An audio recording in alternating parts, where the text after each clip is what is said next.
యెహోవా నీకు ఆధారమగును, నీ కాళ్ళు చిక్కబడుకున్నట్లు ఆయన నిన్ను కాపాడును. దేవుని యొక్క వాక్యం చూస్తున్నారు కదా, సామెతల గ్రంథము 3వ అధ్యాయము 24, 25, 26 వచనాల్లో ఆయన చెప్తున్నాడు,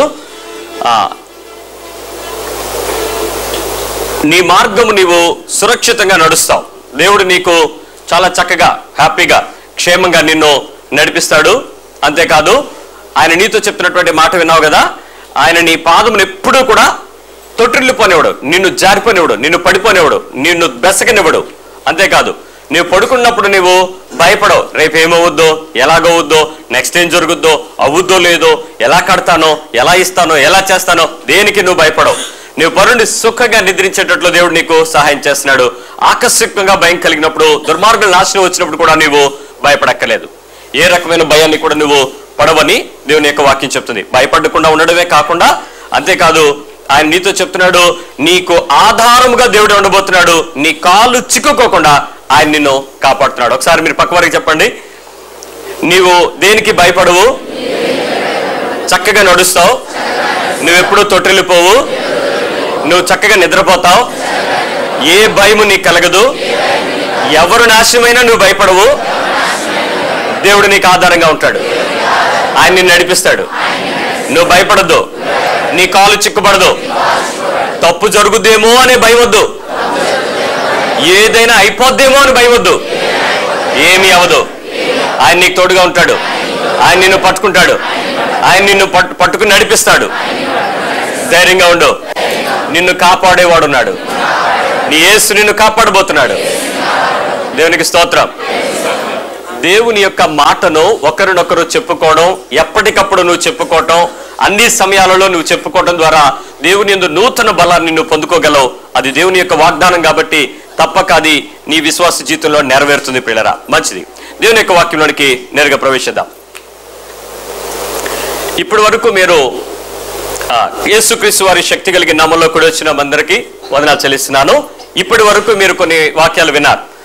ఏమిటంటే, దేవుని యందు క్రైస్తవుడు లేక సంఘంలోనికి చేరిన క్రైస్తవుడు ఎలాంటి జీవితం కలిగి ఉండాలి, ఎవరిని వెంబడించాలి, ఎవరిని వెంబడిస్తే మనల్ని ఇతరులు వెంబడించేలాగా ఎలా చూసుకోవాలి, ఎలాంటి పద్ధతుల్లో మనం జీవించే విధానం కలిగి ఉండాలి అని అనేకమైన విషయాలు విన్నారు. మరికొంచెం ప్రతి వారం పరిశుద్ధాత్మ దేవుడు మనల్ని లోతులోకి నడిపించే కొద్దీ ఆయన అంతరంగం ఏంటో, ఆయన హృదయం ఏంటో, దేవుని యొక్క ఉద్దేశం ఏంటో గ్రహించి దాని ప్రకారం జీవించడానికి ప్రతి ఒక్కరూ సిద్ధపడదాం. ఈ దినం నేను మీతో చెప్పబోయే కొన్ని ప్రాముఖ్యమైన విషయాలు ఏంటంటే, సంఘంలోనికి వచ్చిన తరువాత, క్రీస్తుని ఎరిగిన తరువాత మనము చేయాల్సిన పని యేసుక్రీస్తు వారు కోరుకున్నది ఏంటి ఒకసారి విందాం. మీరు ఎప్పుడైనా I'm telling the cycle of Christianity, యేసుక్రీస్తు వారి యొక్క చెప్పిన బోధా విధానంలో ఉన్నటువంటి ఒక చక్రము గురించి నేను బోధిస్తున్నాను. ద సైకిల్ ఆఫ్ క్రిస్టియానిటీ ఏంటో చెప్తాను. ప్రకృతి చక్రము అని ఎప్పుడైనా మీరు చదువుకున్నారా పిల్లలు? ప్రకృతి చక్రము ఏం జరుగుతుందో చెప్తాను. మొదటిగా వర్షం పడది, వర్షం పడిన తర్వాత నీరంతా చెరువుల్లోకి, కాలువల్లోకి, కుంటల్లోకి వెళ్తుంది, నిండిపోయి అది మళ్ళీ పొర్లుతుంటూ నదుల్లోకి వస్తుంది. ఆ నదుల్లో నుంచి మెల్లిగా వెళ్ళి సముద్రంలో చేరుతుంది. ఈలోపు బాగా ఎండ వేస్తుంది. ఎండ వేసినప్పుడు ఆ నీటి ఆవిరిగా మారి మళ్ళీ అది ఏమవుతుంది, వెళ్ళి మేఘంగా మారిపోద్ది. మళ్ళీ మేఘం చల్లబడిన తర్వాత ఏమవుతుంది, మళ్ళీ వర్షం పడుతుంది. మళ్ళీ ఏమవుతుంది, నిండిపోయి పొర్లిపోయి వెళ్ళి సముద్రంలో కలుస్తుంది, ఎండ వస్తుంది, మేఘం వస్తుంది, వర్షం పడుతుంది. ఇది కంటిన్యూ అవుతుంది, ఆగిపోద్దా? వీటిలో కాలాలు మారిన ప్రకృతి చక్రం మాత్రం మారదు. ఇది ప్రకృతి చక్రం. రెండవ విషయం చెప్తాను. జంతువులు, పక్షులు, పురుగులు ఇవేం చేస్తాయో చూద్దాం.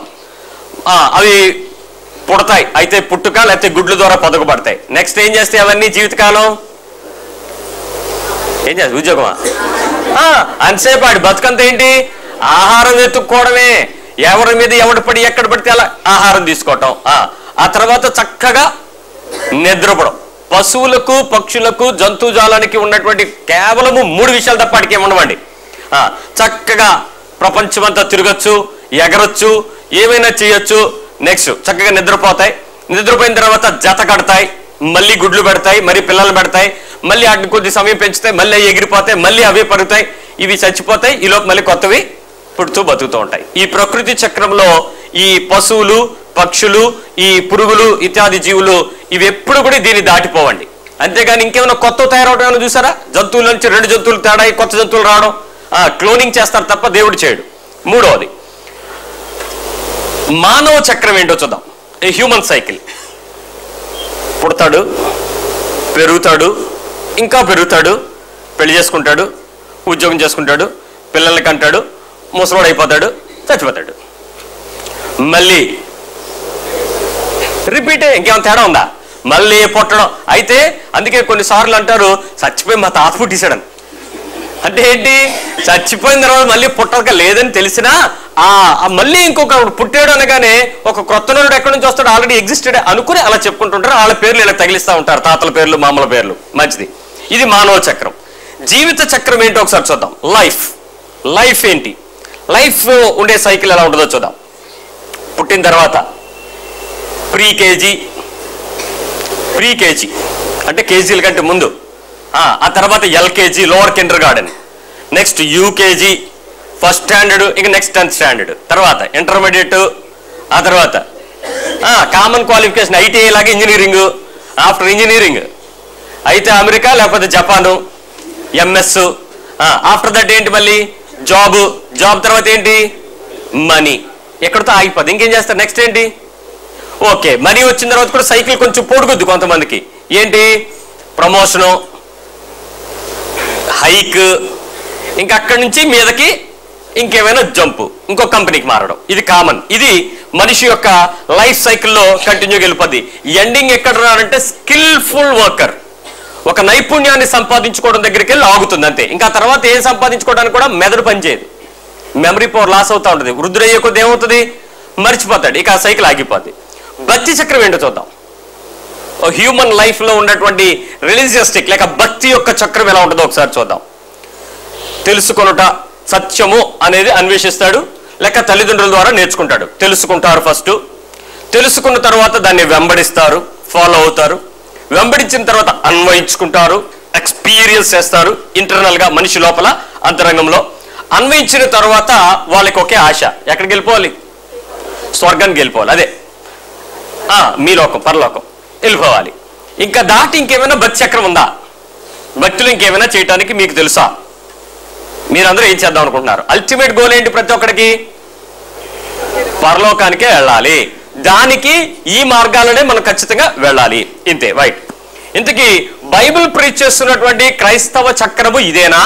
ఇంకేమైనా ఉందా? క్రైస్తవ్యం గురించి నువ్వు ఆలోచించి, క్రైస్తవం గురించి నువ్వు చదువుకునేటప్పుడు, నువ్వు నేర్చుకునేటప్పుడు యేసుక్రీస్తు వారు బోధించినటువంటి బోధనా విధానము ఇంతేనా? ఇంకేమైనా ఉందా? ఎప్పుడైనా మీరు ఆలోచిస్తే కొన్ని విషయాలు మీకు అర్థమవుతాయి. ఏంటంటే దేవుని యొక్క దైవికమైన ప్రణాళిక మానవాళి అంతా ఉంది. మానవాళి అందరి మీద దైవిక ప్రణాళిక ఉంది. ఆ దైవిక ప్రణాళిక ఏంటంటే ప్రతి ఒక్క మనిషిని కూడా రక్షించాలని, టు మేక్ సేవ్, రక్షించాలని దేవుని యొక్క ఉద్దేశం. రక్షించబడినటువంటి ప్రతి మానవుని కోసం ఆయన ఏం చేశాడో తెలుసా? తన సొంత కుమారుణ్ణి భూమి మీదకి పంపాడు, మన మధ్యలో ఉంచాడు, మనలాగే తిరిగించాడు, మనలాగే తినిపించాడు, మనలాగే పనులు చేశాడు. అన్ని విషయాలలో మానవులందరి కొరకు మాత్రమే దేవుని యొక్క దివ్యమైన ప్రణాళిక ఇది. రైట్. ఇక తర్వాత జరిగిన సంఘటన ఏంటో చెప్తాను. ఎవరైతే వచ్చి రక్షించబడతారో, జాగ్రత్తగా రండి, ఇక్కడ నుంచి వాక్యం మొదలవుతుంది. ఎవరైతే బయట నుంచి వచ్చి యేసు ప్రభుని తెలుసుకుని రక్షకుడిగా అంగీకరించి రక్షించబడతారో వారికి దేవుడు 2 బాధ్యతలు అప్పగించాడు వచ్చిన వారికి. ఏంటంటే మొదటిగా ఆయనను సేవించుట లేక ప్రేమించుట, అలాగే తన పొరుగువాన్ని ప్రేమించుట. That's 2 most responsibilities. మొదటిది ఏంటి? ఆయనను ప్రేమించడం, అలాగే పొరుగువాడిని ప్రేమించడం. రెండవది ఏంటంటే ఆయన వర్తమానాన్ని ఆయన పక్షంగా ప్రకటించుట. ఇది మర్చిపోతారు అందరూ. మొదటిది ఆయన్ని ప్రేమించుట, ఆయనలాగే మళ్ళీ పొరుగువాడిని. ఆ రెండు ఎలాగంటే నిన్ను ప్రేమించుకునేటట్లు, నన్ను నేను ప్రేమించుకునేటట్లుగా నేను దేవుని కంటే అలా ఇతరుల్ని. రెండోది ఆయన పక్షంగా మనం వెళ్ళించాలి, ఆయన్ని ప్రకటించాలి, ప్రపంచానికి తెలియచేయాలి. ఇది దేవుని యొక్క సంపూర్ణమైన ప్రణాళిక అయ్యింది. ప్రపంచానికి తెలియచేసేటప్పుడు యేసు ప్రభు వారి లోకంలోకి వచ్చి ఫస్ట్ టీచ్ చేసినటువంటి డాక్టరీని చెప్తాను చూడండి. ఫస్ట్ ఆయన వచ్చి ప్రపంచంలో మనుషులకు తన గురించి వెల్లడిపరచుకోవడానికి చేసిన మొదటి పని. మాథ్యూ 11:28, మత్తయి సువార్త 11వ అధ్యాయము 38వ వచనం చూద్దాం.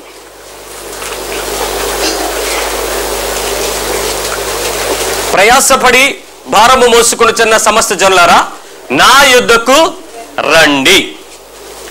ఆయన ఏం చేశాడు చూడండి. He said come. ఆయన ఇచ్చిన మొదటి పిలుపు ఏంటి? రండి. ఒకసారి చెప్పండి, ఏమన్నాడు? మళ్ళీ చెప్పండి. రండి, రండి, కమ్. ఆయన ఏం చెప్పాడు ఇప్పుడు? రండి అన్నాడు. రండి అని ఊరుకున్నాడా? తర్వాత నా ఎద్దుకు రండి, నేను మీకు విశ్రాంతి కలుగు చేతును, నేను సాత్వికుడను దీన మనసుకుల వాడును గనుక మీ మీద నా కాడి ఎత్తుకుని నా యొద్ద. నెక్స్ట్ ఆయన ఏం చెప్పాడు? నేర్చుకొనుడి. This is the first calling of Jesus. Number 1 is come, number 2 learn. మళ్ళీ చెప్తున్నాను, ఆయన ఏమన్నాడు మనల్ని? రండి, నెక్స్ట్ నేర్చుకోండి. మళ్ళీ చెప్పండి ఒకసారి, మీ పక్క వాళ్ళకి చెప్పండి. ఆయన రమ్మన్నాడు, నేర్చుకోమన్నాడు. మళ్ళీ ఆయన రమ్మన్నాడు, నేర్చుకోమన్నాడు. ఎవరిని? అది చెప్పండి. నన్ను రమ్మన్నాడు, నన్ను నేర్చుకోమన్నాడు.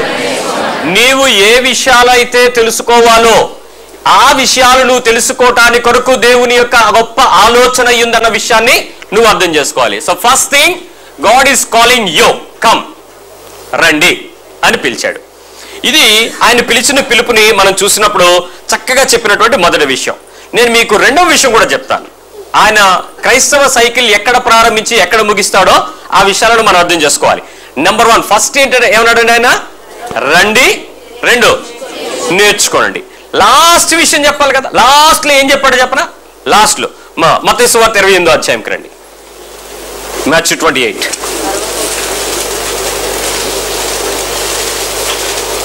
మాథ్యూ 28 28వ అధ్యాయం 19వ వచనం నుంచి చదువుతున్నాను. కాబట్టి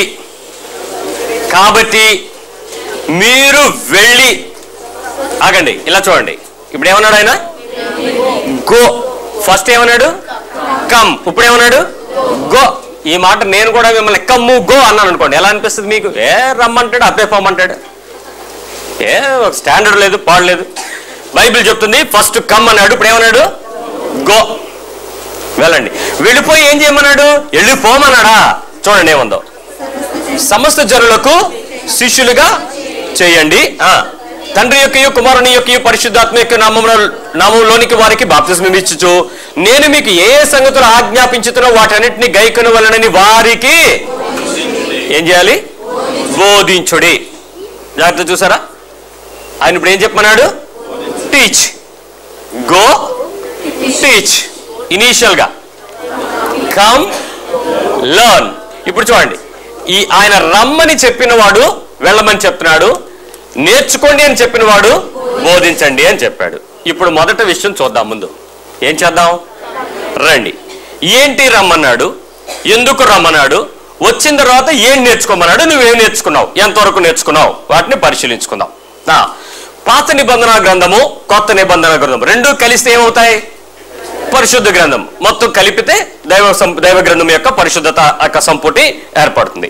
ఈ ఓటిలో ఏముందంటే విడుదల, మనుషులను రక్షించడం, కాపలా చేయటం, వాళ్ళని పోషించడం, అలాంటి దైవికమైన అనేక కార్యాలు మాత్రమే బైబిల్లో రాయబడి ఉన్నాయి. పాత నిబంధన గ్రంథం అంతా ఇజ్రాయేల్ ప్రజలతో దేవుడు చేసినటువంటి ఈ క్రియ. మళ్ళీ చెప్తాను, జాగ్రత్తగా ఉండండి. వాళ్ళని పోషించటం, వాళ్ళని విడిపించటం, వాళ్ళని నడిపించటం, ఆ ప్రదేశాల్లో వారికి కావలసిన విషయాలన్నిటినీ సమకూర్చటం దేవుని యొక్క పద్ధతి. ఓల్డ్ టెస్టిమెంట్ అంతా కూడా. Come to the new testament. నూతన నిబంధనకు వచ్చేద్దాం. నూతన నిబంధనకు వచ్చిన తర్వాత ఆరోగ్యం గురించి దేవుడు ఆలోచించాడు. ఫిజికల్ హెల్త్, చాలా మంది ఆరోగ్యాలను బాగు చేసినట్టు చూసాం మనం. అలాగే ఆయన మెరుగైన జ్ఞానము, దేవుని గురించినటువంటి మంచి జ్ఞానాన్ని ఆయన నేర్పించాడు.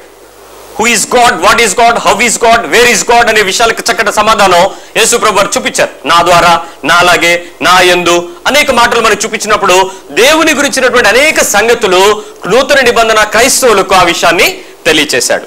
అంతేకాకుండా యేసుక్రీస్తు ద్వారా నూతన నిబంధనలోకి వచ్చినటువంటి మనలకి ఒకే ఒక విషయం చెప్పాడు. ఏంటంటే నా ద్వారా, అంటే యేసుక్రీస్తు ద్వారా దేవుని పిల్లలు, దేవుని కుమారులు ఎలా అవుతారో, ఎవరు అవుతారో చూపించాడు. That's all. ఓల్డ్ టెస్టిమెంట్కి న్యూ టెస్టిమెంట్కి మధ్యలో ఈ విషయాలని మనం పరిశీలించుకుంటున్నాం. అయితే ఒకసారి ఆలోచిద్దాం. ఈ రెండింటికి మధ్యలో, ఓల్డ్ టెస్టిమెంట్కి న్యూ టెస్టిమెంట్కి మధ్యలో ప్రజలమైనటువంటి మనము, ప్రస్తుత నూతన నిబంధన ప్రజలమైన మనము, యేసుక్రీస్తు వారి యందు నూతన నిబంధనలో గనక పరిశీలిస్తే ఎక్కడైనా మీరు గమనిస్తే ఏ విషయాల్లో కూడా ఆశీర్వాదాలు బైబిల్లో ఆశీర్వాదాలు, దీవెనలు అనే విషయాలను మనం పరీక్షించినప్పుడు ఒకసారి ఆలోచించండి. ఎక్కడెక్కడ ఆ ఆశీర్వాదాలు, ఆ దీవెనలు అనేవి బైబిల్లో ఏ విధంగా మనకి నూతన నిబంధనలు ఇచ్చాడు ఏంటి చెప్పండి. ఎంతమందికి మీరు పరీక్షించుకున్నారు, బైబిల్ చదువుకున్నారు, పండితులై ఉన్నారు? బైబిల్ ప్రకారమైన నూతన నిబంధనలో ఆశీర్వాదాలంటే ఏంటి? మొన్న ఒక ఆయన ప్రార్థన చేస్తూ, ప్రభువా మా సేవకుడు చాలా ప్రయాసపడుతున్నాడు, అంటే నేనే నా గురించి చాలా ఆశీర్వదించండి, బలపరచండి, సకల ఆశీర్వాదములతో నింపండి అన్నాడు. నేను తర్వాత పిలిచి అడిగాను అంటే ఏంటని. తమ్ముడు చాలా బాగా ప్రార్థన చేశారు, రథం బాగా కలిసింది, ఆశీర్వదించు, ఈ పదాలు బాగుంటాయి వినడానికి. అంటే ఏంటేంటి నాకు కావాలని నువ్వు కోరుకుంటున్నావు చెప్పు అన్న. అంటే మీ అవసరతలకి ఆశీర్వాదాలు చాలా తేడా ఉందా? గవర్నమెంట్ ఆలోచించేది ఆశీర్వాదాల గురించి, అవసరతల గురించా? మరి నువ్వు అవసరతలకి దేవుడి దగ్గరికి ఎందుకు వెళ్ళావు? నా అవసరత తీరుస్తాడని ఆల్రెడీ ఫిలిప్పీ 4:19 చదివానుగా. ఆశీర్వాదాలు అంటే ఏంటో చెప్తాముడు అన్న. ఒక అరగంట సేపు ఆలోచించాడండి. అని అది తట్టట్లేదని. మరి ఎందుకురా ఓత పదాలు వాడతావు? సరదా పదాలు దేవునితో మాట్లాడాడు, కాపు కాసుకోవాలి తెలీదా? ఇప్పుడు ఇంతకీ ఆశీర్వాదాలు అంటే ఏంటి? నూతన నిబంధనలో ఆశీర్వాదాలు ఎంతమంది చెప్పగలరు? Can you count the blessings?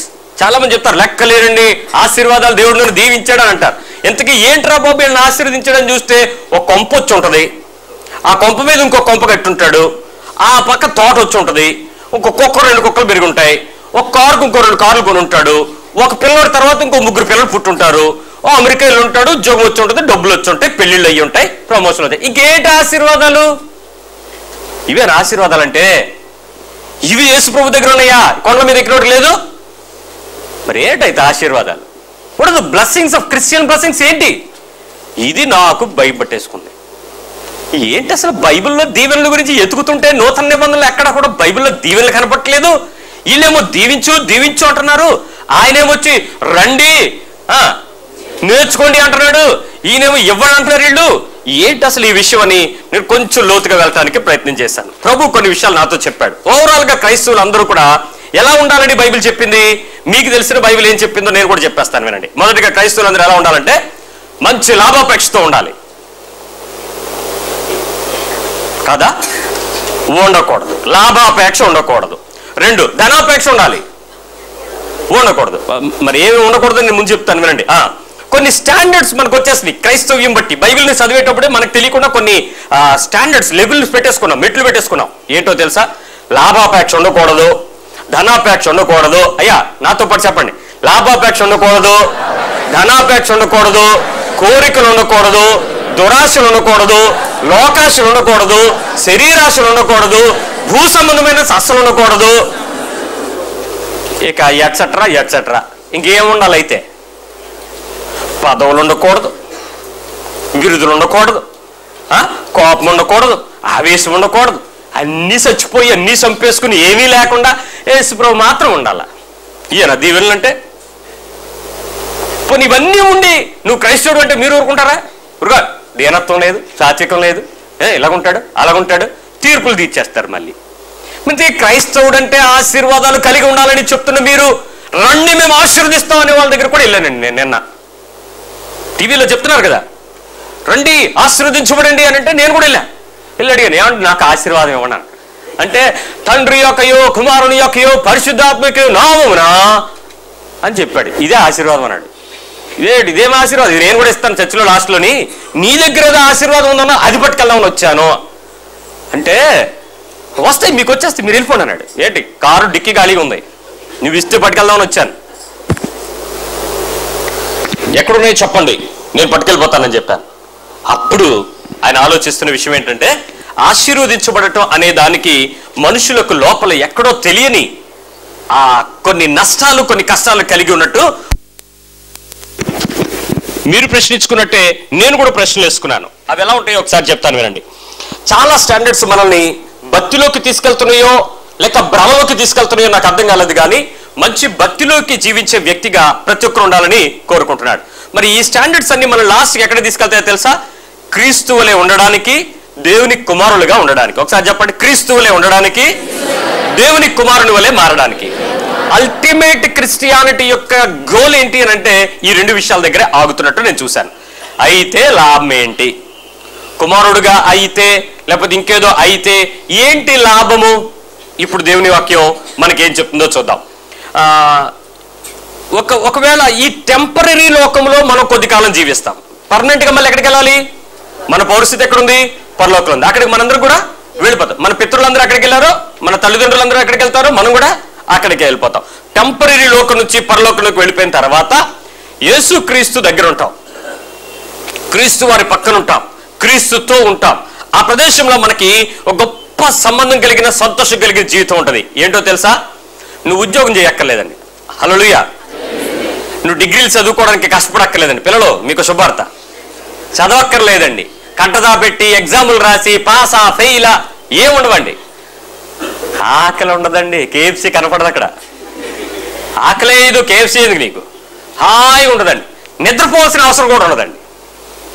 ఎండ తగలదు, ఏడుపు ఉండదు. అస్సలు నీకు డాక్టర్ అవసరం కూడా లేడండి. ఎందుకు? జబ్బులు ఉండవు, రోగాలు ఉండవు, నొప్పులు ఉండవు, వేదనలు ఉండవు. ఎంత బాగుంటుందో కదా అది. ఒకసారి నొప్పి లేని శరీరం గురించి ఊహించుకోండి. అసలు అది ఊహకందని అద్భుతం మనకు అనిపిస్తాం. అక్కడికి వెళ్ళినప్పుడు అనిపిస్తారండి. పరలోకంలో ఎంత బాగుంటుందో తెలుసా? మీరు అనుకునేటట్లు మా ఇల్లు 3BK, మీది 2BH, మాది వెస్ట్ ఫేసు, మా సౌత్ ఫేసు. ఏ ఫేస్ ఉండదండి అక్కడ. ఎండే ఉండదు, భూమి తిరగదు. అప్పటికి ఈ గ్రహాలు ఎక్కడ ఉన్నాయి, లేక నీ వాస్తులు ఎక్కడ ఉంటాయి, ఏ ఫేస్ ఎక్కడ ఏముండవాడు. నువ్వు అనొచ్చు, సిస్టర్ ఈ నెక్లెస్ క్రిస్మస్ దా, అవి కూడా ఉండవు. నీ కాళ్ళ కింద ఉంటుంది బంగారం. ఇక్కడ నీ నెత్తి మీద, నీ ముక్కు మీద, నీ చేతులకి మీద, నీ ఒంటి మీద ఎక్కిందంతా నీ కాళ్ళ కింద పడిపోద్ది. అంతా నీ కాళ్ళ కింద నడుస్తావు. గొప్ప సంతోషంగా ఉంటుందండి. బంగారం మీద నడిస్తే ఎలా ఉంటుంది చెప్పండి? హాయిగా ఉంటుంది. కాబట్టి ఆ ప్రత్యేకమైన ప్రదేశంలోకి వెళ్ళిపోతావు. ఇప్పుడు నా ప్రశ్న ఏంటో తెలుసా? ఎవడు చూసి వచ్చాడు? ఎవడెళ్ళాడు? మా తాత ఏమన్నా మాట్లాడా? మా అమ్మమ్మ ఏమన్నా మాట్లాడిందా? ఎవడో మాట్లాడలేదు. ఎందుకు నమ్మాలా? నువ్వు చెప్పేస్తే నమ్మేమంటావా? మాకు రీజన్ ఉండాలి బాబు, ప్రతిదానికి కారణం ఉండాలి బాబు. చాలా మందికి, నాలాంటి వాళ్ళు మీరు కూడా. అప్పుడు నేను దాన్ని ఆలోచించాను. అప్పుడు చూస్తే బైబిల్లో యేసు అనేవాడు మొదట వచ్చి చెప్పాడు పరలోకం ఎలా ఉంటుందో. తర్వాత తన శిష్యుడైన యోహాను వచ్చి చెప్పాడు ఎలా ఉంటుందో. ఆ తర్వాత బైబిల్లో పౌలు అనే వ్యక్తి వచ్చి చెప్పాడు ఎలా ఉంటుందో. హెబ్రీ పత్రిక 11వ అధ్యాయంలో చాలా మంది పరలోకం గురించి ఎదురు చూస్తూ ఉన్నారని అబ్రహాము దగ్గర నుంచి బోల్డ్ మంది గురించి బైబిల్ చెప్పింది. మరి ఇంతమంది ఏ బైబిల్ని అయితే నమ్మి యేసు క్రీస్తు దేవుడిని ఒప్పుకుంటున్నానో అదే బైబిల్లో ఇంతమంది పరలోకం ఎలా ఉంటుందని చెప్తే ఇప్పుడు నమ్మనా మానేనా? ఏం చేద్దాం చెప్పండి? మీ తాతగారు చెప్పాడా లేదా? బైబిల్లో లేదు. ఎందుకంటే మీ తాతగారు బైబిల్ రాయలేదు. నా తాతగారు ఎవరైతే రాశారో ఆ తాతగారు చెప్తున్నారు. నా దావీదు తాతగారు చెప్పారు, మోషే తాతగారు చెప్పారు, అబ్రహాం తాతగారు చెప్పారు. ఇదిగో ఇలా ఉంటుంది పరలోకం అని నేను దాన్ని నమ్ముతున్నాను అంతే. యేసుని అలాగే నమ్మాను, ఇప్పుడు పరలోకాన్ని కూడా నేను అలాగే నమ్ముతున్నాను. నా పాయింట్లు అర్థమవుతున్నాయా? నాలాంటి ప్రశ్నలకు సమాధానాలు దొరుకుతున్నాయా? Very good. ఇప్పుడు ఇంక ముందుకు వద్దాం. బాగుంది. మరి అయితే ఈ భూమి మీద దేనికోసం జీవించాలంట? దేనికోసం జీవించాలి? ఏదో అలాగా. పెళ్ళి అవ్వలేని వాళ్ళు అడగండి, పెళ్ళి ఎందుకు అడగండి, వాళ్ళు చెప్తారు. నీకేం తెలిసే? నువ్వు అయ్యి బాబోయ్ పెళ్ళి వద్దురా బాబు, వాళ్ళు తిప్ప పడుతున్నాను, నేను చేసుకుని ఇప్పుడు పడుతున్నాను కదా అని పెళ్ళి అయిన వాళ్ళు ఎవరైనా ఎక్స్పీరియన్స్ చెప్పమని వాళ్ళు ఏమంటారు? నువ్వు నోర్మి, నీకు అయిపోయింది కాబట్టి నువ్వేనైనా మాట్లాడతావు, నాకు అవ్వలేదు కాబట్టి. ఉద్యోగం రానోడికి ఉద్యోగం వచ్చినోడి గురించి చెప్పడం, ఏం ఉద్యోగాలు రా బాబు, ఎక్కడ చూసినా బాసులు, అవమానాలు, చాలా కష్టాలు ఉంటాయిరా, వద్దురా అనండి. అప్పుడు అడిగా నోర్మే, నీకు వచ్చింది కాబట్టి నాకు ఏదో ఒకటి చిన్న గవర్నమెంట్ పోస్ట్ అయినా వచ్చేస్తే వీడికి ఎంతసేపు వీడి బాధ అంత ఏంటి? ఉద్యోగం వచ్చేస్తే. ఏది లేదో ఉన్నవాడికి దాని రుచి తెలియదు, లేనివాడికి దాని రుచి వదులుకోవడానికి ఇష్టపడి ఎంతసేపు అది కావాలి కావాలి కావాలి. ఇదే కోరికలో లోకం ఉంటుంది. ఇంతకీ భూమి మీద మన జీవితం ఏమి చేయడానికి ఈ భూమి మీదకి వచ్చాం? వాటిని పరిశీలించుకుందాం. నెంబర్ 1, యేసుని తెలుసుకోవడానికి. నువ్వేం చేసినా సరే, రిపీట్, నువ్వు ఏమి చేసినా, మళ్ళీ చెప్తున్నాను, నువ్వు ఏమి చేసినా, నువ్వు ఉద్యోగమే చేస్తావో, వ్యాపారమే చేస్తావో, చదువే కొంటావో, పనే చేసుకుంటావో, పనేమి లేకుండా తిరుగుతావో, అది ఇంకేమైనా చేసుకుంటావు, నువ్వేం చేసినా అల్టిమేట్ టార్గెట్ ఏంటో తెలుసా? 1, యేసుని తెలుసుకోవాలి. చెప్పండి ఒకసారి.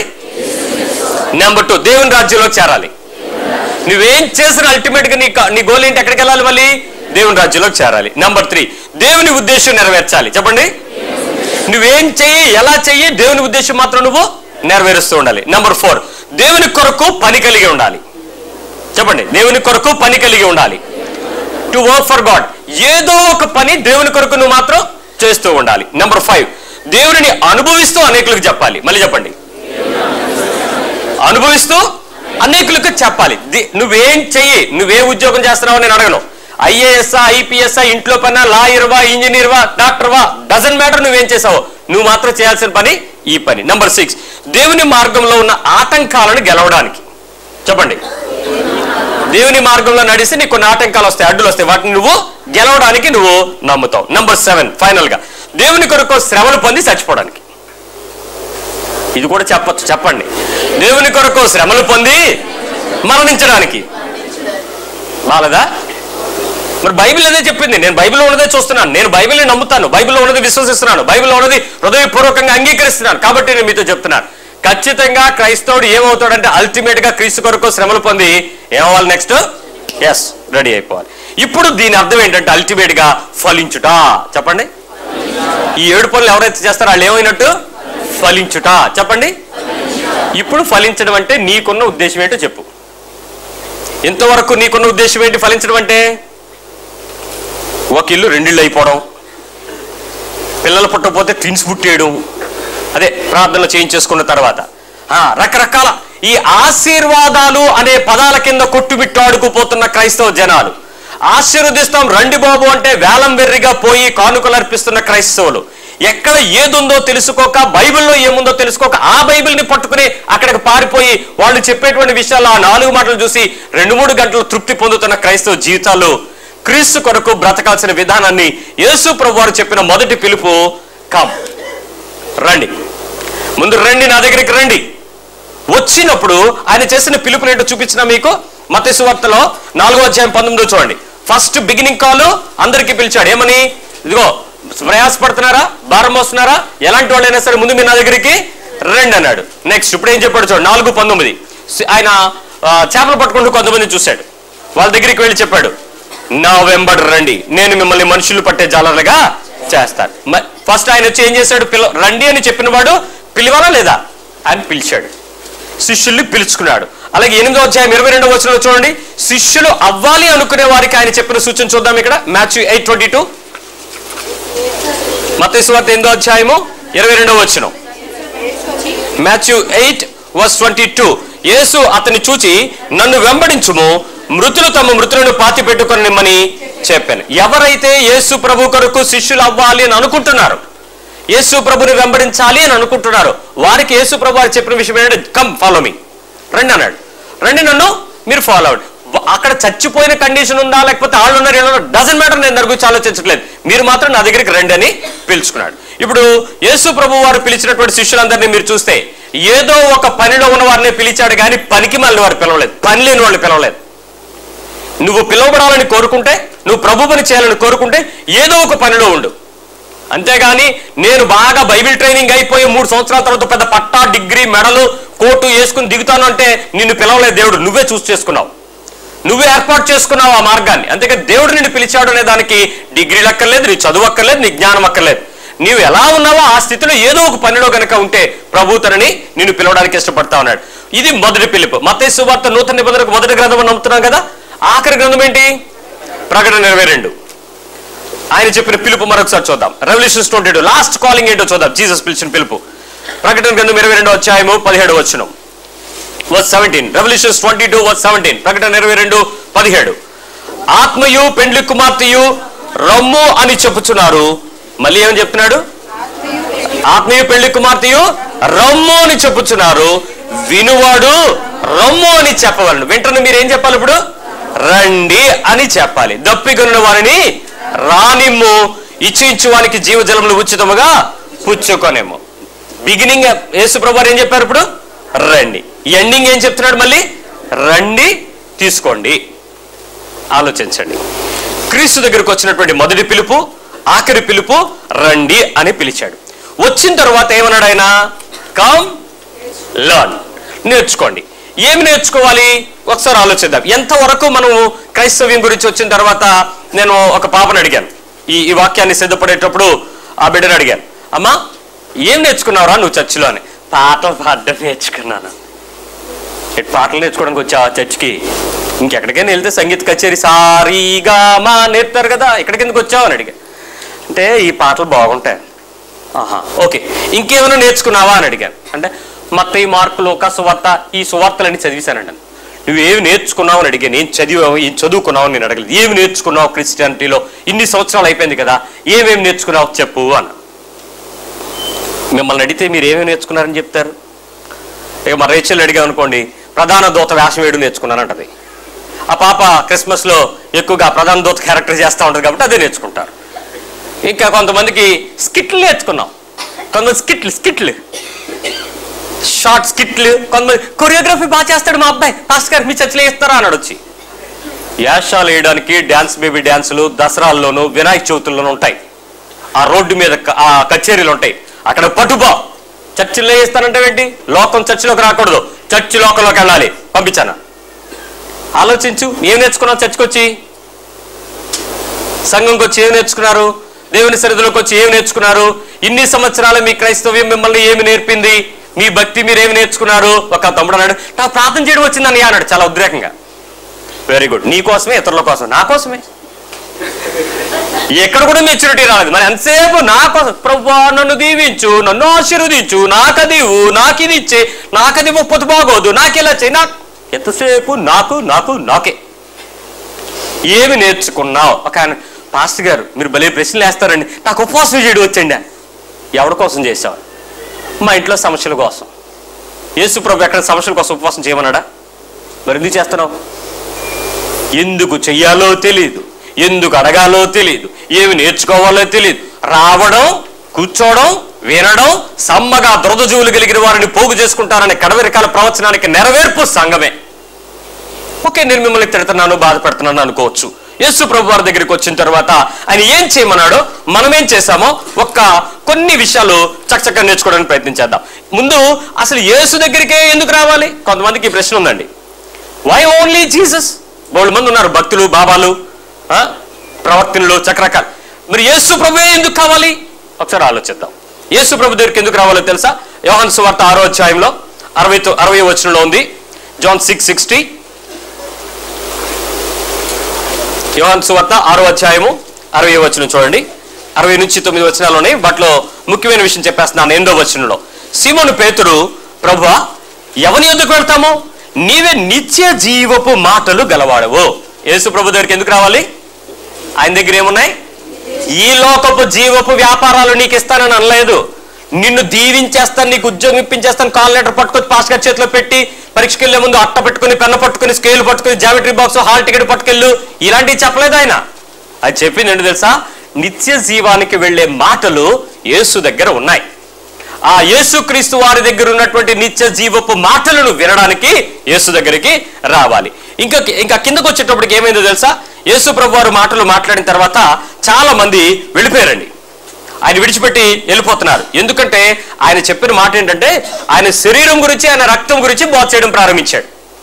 ఇది మీరు తిని తాగితే తప్ప ఎవరు దేవుని దగ్గరికి చేరని చెప్తే వీళ్ళందరూ ఏమయ్యారంటే, బాబా ఇది కఠినమైన బాధ, ఎవరు ఫాలో అవుతాడని చెప్పేసి తప్పని వదిలేసి వెళ్ళిపోతుంటే, అప్పుడు యేసు ప్రభు వారు అడుగుతున్నారు వాళ్ళ శిష్యుల్ని, అయ్యా మీరు కూడా వెళ్ళిపోతారా అని అడిగితే వాళ్ళు చెప్పి, మేమెక్కడికి వెళ్ళిపోతాం? నువ్వు నిత్య జీవము కలిగినటువంటి జీవపు మాటలు కలిగిన వాడువు, అంతేకాక తను ఏమన్నాడు తెలుసా? నీవే దేవుని పరిశుద్ధుడు అని మేము విశ్వాసం ఉంచి ఎరుగుదుము అన్నాడు. 2 విషయాలు తెలుసుకోవడానికి రావాలి.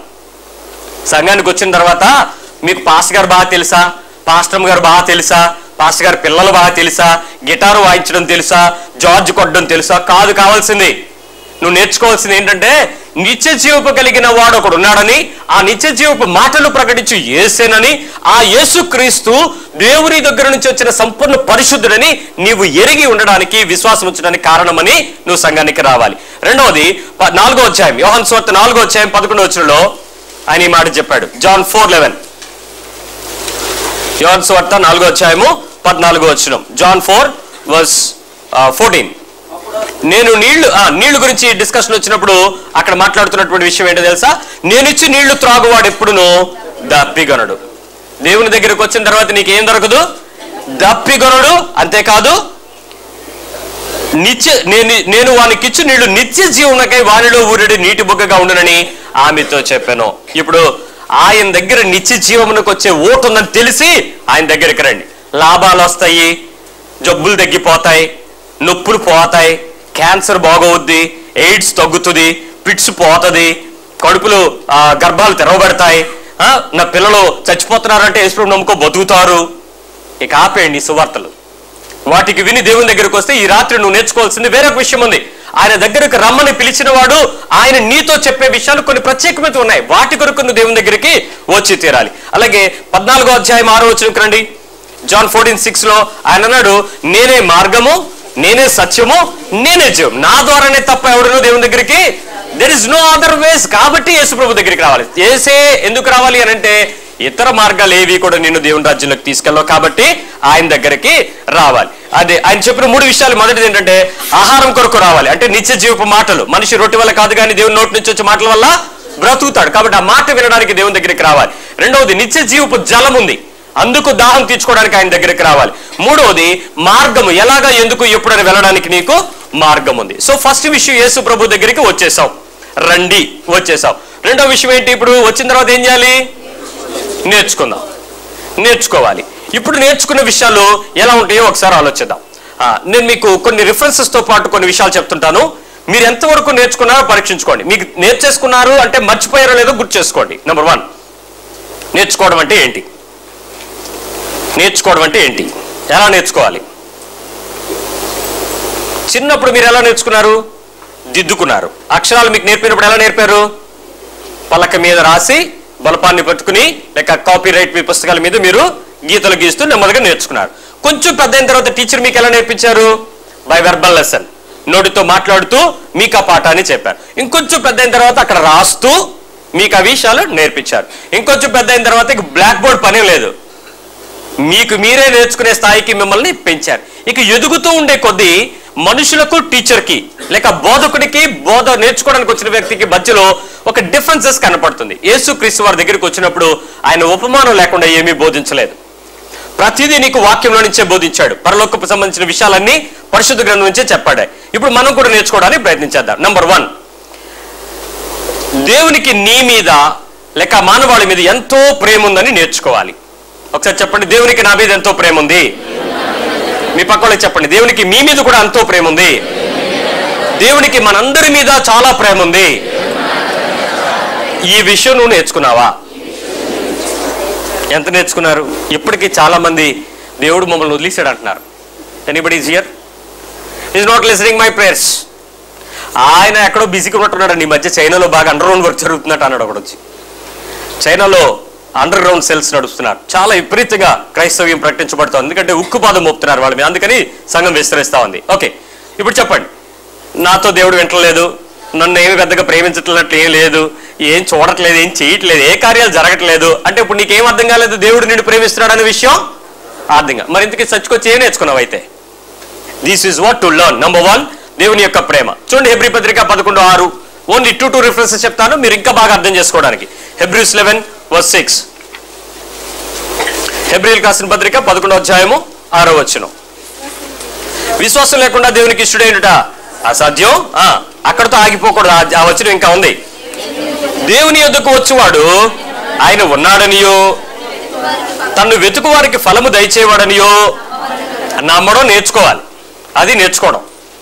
నేను యేసుప్రభు వారి దగ్గరికి వస్తే ఇప్పుడు నాకేం చెప్తాడు ఆయన? నేను వెతికితే నాకు ఒక ఫలాన్ని ఇస్తాడు. ఆయన ఉన్నాడు, ఆయన వింటాడు, ఆయన మాట్లాడుతాడు, ఆయన ఇస్తాడు. ఒకసారి చెప్పండి, ఆయన ఉన్నాడు, ఆయన విన్నాడు, ఆయన ఇస్తాడు, ఆయన చూస్తాడు. ఈ నమ్మకం నీకు ఎప్పుడైతే మిస్ అయిపోయిందో, నువ్వు ఎన్ని సంవత్సరాలు చర్చికొచ్చి గుళ్ళో కూర్చున్నా ఒక ఫ్యాన్కి నీకు తేడా ఉండదు.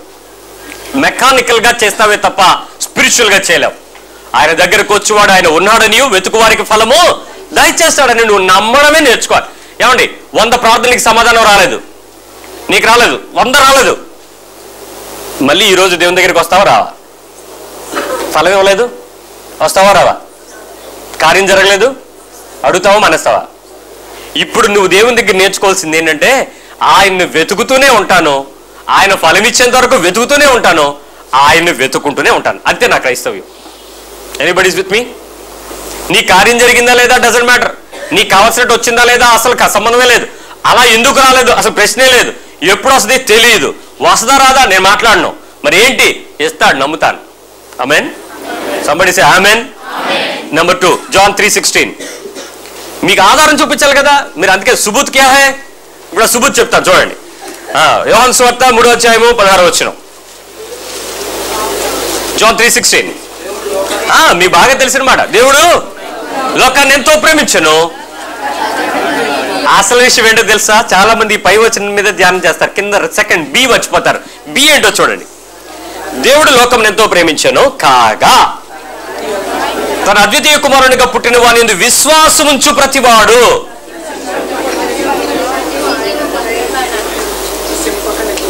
ఇప్పుడు నువ్వు ఆయన యందు విశ్వాసం ఉంచితే నీకేమొస్తుంది చెప్పండి? నేను నశించిపోను, నిత్యజీవం గ్యారంటీ. నాకు ప్రార్థనకు సమాధానం రాకపోయినా పర్లేదు, నేను మాత్రం నాశనం అవ్వను, నాకు మాత్రం నిత్యజీవం గ్యారంటీ. ఏమండి జాన్ 3:16 కొత్తగా ఉన్నప్పుడు కొత్తగా ఉంటుంది. ఎందుకంటే మనకి ఎంతసేపు కంటతో వాక్యంగా ఉంది కానీ ఆ వాక్యం లోపలికి వెళ్ళలేదు. నోటితో పలకడానికి వచ్చేసింది కానీ బ్రెయిన్ లోపలికి చేరలేదు. నశింపక నిన్ను నిత్యజీవంలో. ద మోస్ట్ గ్యారంటీ ఏంటో తెలుసా? నువ్వు పరలోకంకి వెళ్తావు, నువ్వు ప్రభురాజ్యంలో ఉంటావు. నువ్వు విశ్వాసం ఉంచింది యేసులో అయితే, యేసు దగ్గరికి నువ్వు వస్తే, ఆయనను నువ్వు నేర్చుకుంటే నీకు అనుమానం లేకుండా నువ్వు పరలోకంలో ఉంటావు అంతే. శుభవార్త కదా? చెప్పాలా వద్దా మరి ఇతరులకి? ఓకే, ఇది మొదటి విషయం. నేను యేసు దగ్గరికి వచ్చేటప్పుడు నేను నేర్చుకునే మొదటి విషయం ఏంటంటే దేవుడు నన్ను బాగా ప్రేమిస్తున్నాడు, అందరికంటే ఎక్కువ ప్రేమిస్తున్నాడు, నాతో ఉంటాడు, వింటాడు, చూస్తాడు, చేస్తాడు. మిక్కిలి నన్ను నశింప చేయకుండా నన్ను ఎక్కడ తీసుకెళ్తాడు? పరలోక రాజ్యాన్ని తీసుకెళ్తాడు. ఇది మొదటి శుభవార్త. నేర్చుకున్నారు అందరూ? ఒకసారి చెప్పండి, నేను నేర్చుకున్నాను అని, లేకపోతే ఇంకా నేర్చుకోలేదు ఇప్పుడే నేర్చుకున్నాను అని ఏదని చెప్పండి వాళ్ళకి. అమ్మా మాట్లాడండి పైన. రత్న గారు మీరు కూడా చెప్పండి. ఏం చెప్పారు? ఇప్పుడే నేర్చుకున్నారు, వెరీ గుడ్. రెండో విషయం చెప్తాను. యేసు ప్రభు వారి గురించి మనం నేర్చుకునేటువంటి రెండో విషయం ఏంటో చెప్తాను. ఆయన మన లోక పాపాల కోసం బలి అయిపోయాడు. నా పాపాల కోసం బలి అయ్యాడు, లోక పాపం కోసం బలి అయిపోయాడు. Sacrificed for my sense and the world sense. ప్రపంచంలో ఉన్న ప్రతి మానవుని యొక్క పాపం కొరకు చనిపోయాడు, దానిలో నేనున్నాను, నా పాపం కోసం కూడా చనిపోయాడు. ఈ విషయాన్ని చాలా తక్కువ మంది, ఆయన చచ్చిపోతే చచ్చిపోయాడండి మనకెందుకు, మన సంగతి చూసుకుందాం ఇప్పుడు అంటున్నాడు ఆయన. ఎలా జరుగుతుంది ఈ విషయం? ఎలా నమ్ముతావు నువ్వు? నేను నేర్చుకోవాల్సిన ప్రతిసారి ప్రతిరోజు నేను రక్షించబడ్డానని కొత్త రోజులోకి వస్తే నేను గుర్తు చేసుకోవాల్సింది నా పాపాల కోసం యేసు ప్రభు చనిపోయాడని నేను ఎప్పుడు కూడా మాట్లాడతాను. ఒకసారి చూద్దాం. 1 తిమోతి 1:15. 1 తిమోతి 1వ అధ్యాయము 1 తిమోతి 1:15.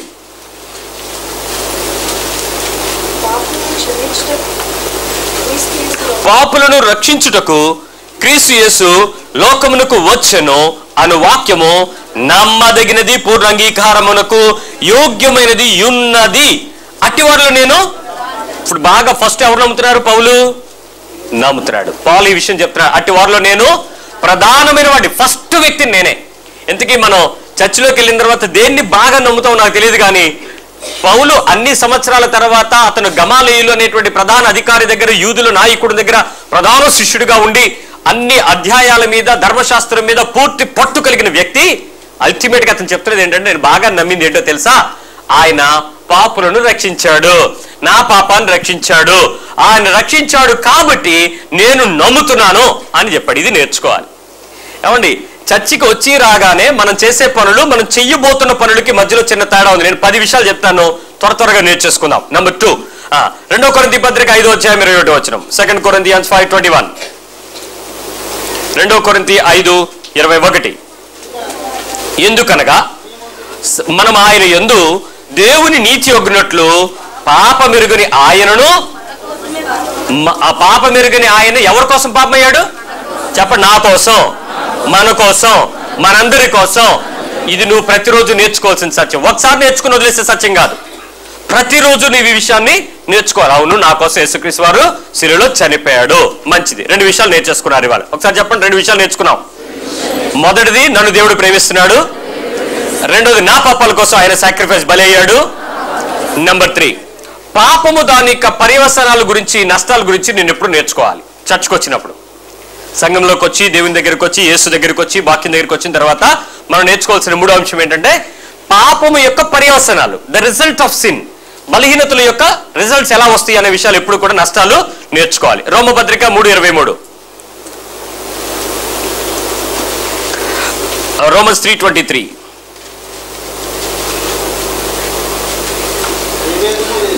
ఏ భేదము లేదు, అందరూ పాపం చేసి దేవుడి గురించి మహిమను పొందలేకపోయి. ఏమైనా తేడా ఉందా?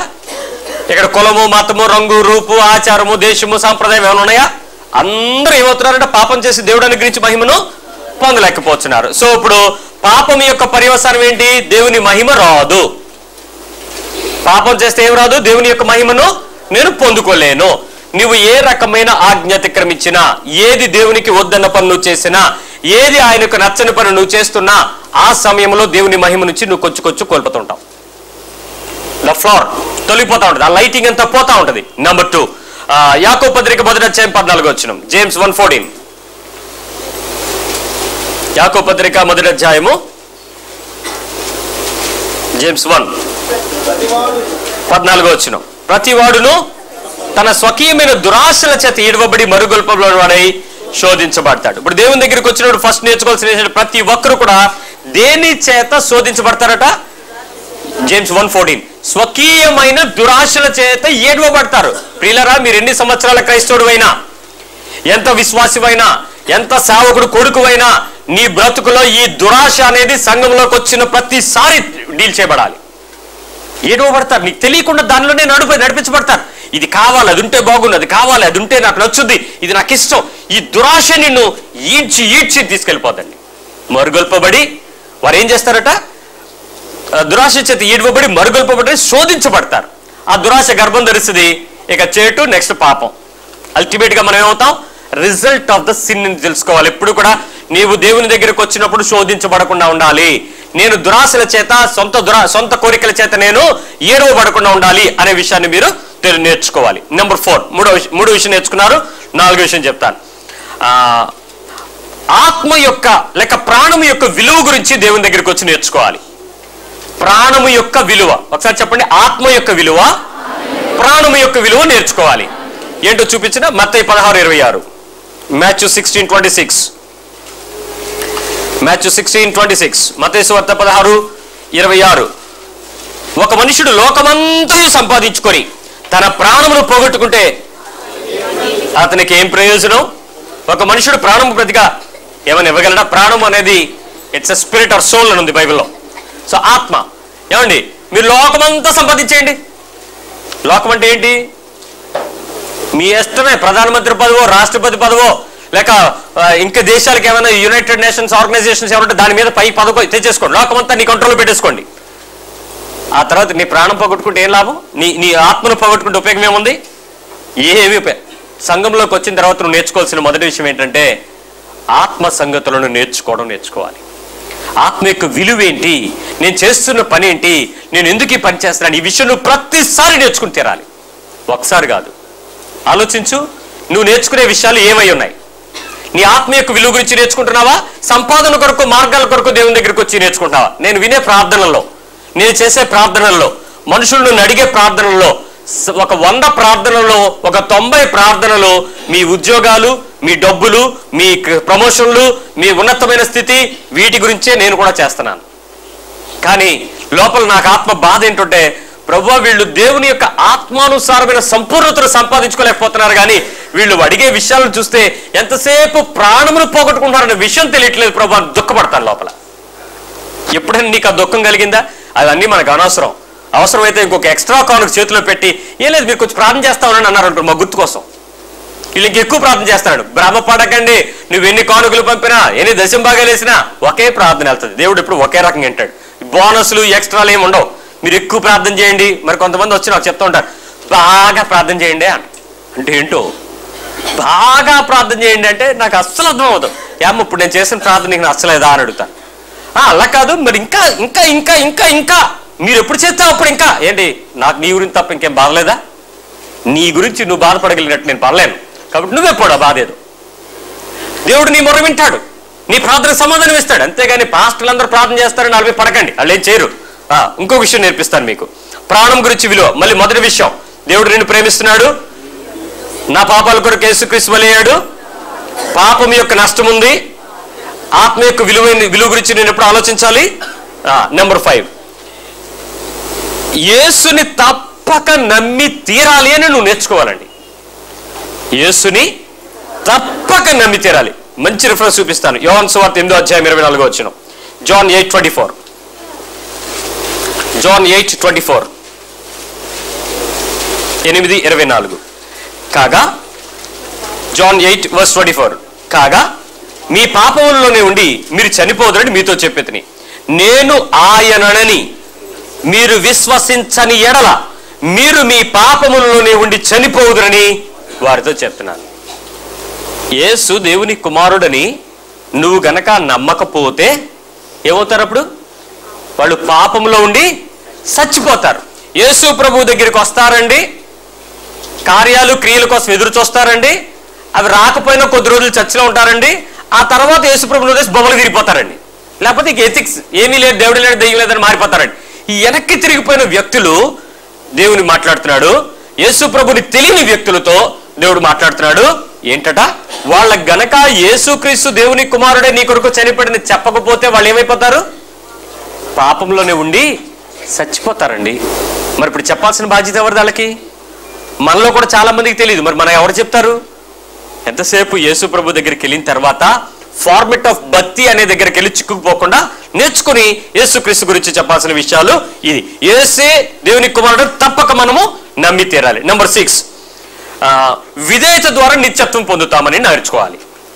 లోబడుట ద్వారా, సరెండరింగ్, సబ్మిషన్, విధేయత చూపించడం ద్వారా నిత్య జీవము పొందుకుంటామని నేర్చుకోవాలి. ఎక్కడ ఉంటుందో చూపిస్తాను. హెబ్రీ పత్రిక 5వ అధ్యాయము 8 నుంచి 10 వచనాల మధ్యలో ఆఖరిగా 10వ వచనం నేను చదువుతాను, మిగిలింది మీరు ధ్యానించండి. హెబ్రీ పత్రిక 5వ అధ్యాయము 8వ వచనం. Hebrews chapter 5 verse 8-2. I'm reading verse 10.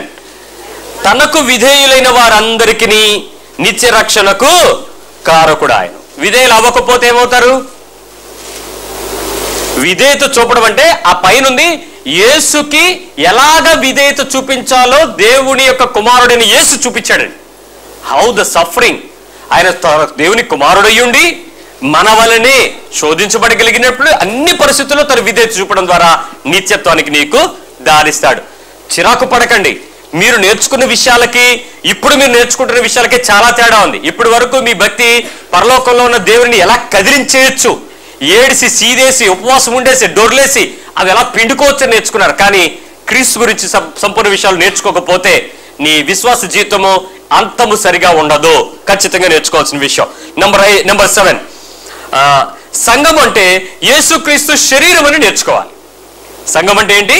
క్రీస్తు యొక్క శరీరం. అపోస్తుల కార్యాలు 2వ అధ్యాయము 47వ వచనంలో ఉంది. సంఘం ఎలా ఉంటుందో చెప్తాను. అక్కడ 2-3 లక్షణాలు చక్కగా చెప్పాడు. అపోస్తుల కార్యాలు 2వ అధ్యాయము 47వ వచనం, Acts 2:47. సంఘం అంటే ఏంటంటే ఆనందముతోను నిష్కపటమైన హృదయం. ఏముంటాయంటే 2 ఉంటాయి సంఘంలో. ఏముంటాయి? ఆనందము, ఒకసారి మీ పక్క వాళ్ళు చెప్పండి, ఆనందము, నిష్కపటమైన హృదయము. ఏ సంఘంలో ఉంటాయండి? ఏ సంఘంలో ఉంటాయండి? ఏ క్రైస్తవ సంఘంలో ఉన్నాయండి? మన సంఘంలో ఉన్నాయా? మీ సంఘంలో ఉన్నాయా? ఆనందం ఉందా? నువ్వు సంఘానికి వెళ్ళినప్పుడు ఆనందం. ఏమండి, పొరపాటుని ఈ ఒక పాస్టర్ గారిని అడిగాను, పాస్టర్ గారు నాకు ఇలా ఉండాలని ఉందండి, ఈ సంఘం ఏం చేయాలంటే, బ్రదరు మీరు చర్చిలో వాకింగ్ చెప్పడం మానేసి కిట్టి పార్టీలాగా మొదలెట్టండి అన్నాడు. ఏమవుద్దంటే ప్రతి ఒక్కడు పరిగెత్తుకుని రెడీ అయ్యి డెకరేట్ అయ్యి వచ్చేస్తారు బ్రదర్ అన్నాడు. బాబా అలా కాదండి, పరిశుద్ధంగా ఉండాలి, నిష్కలంకమైన ఆ నిష్కపటమైన హృదయం. మరి అది ఎక్కడ దొరుకుద్దండి? దేంతో రుద్దితే దేంతో తోగితే వస్తుందండి అని అడిగితే మళ్ళీ ఆయన అన్నాడు, అలాగంటారా, నిష్కపటంగా ఉండాలంటే మన అపోస్తుల కార్యం వెళ్ళిపోవడమే అన్నాడు.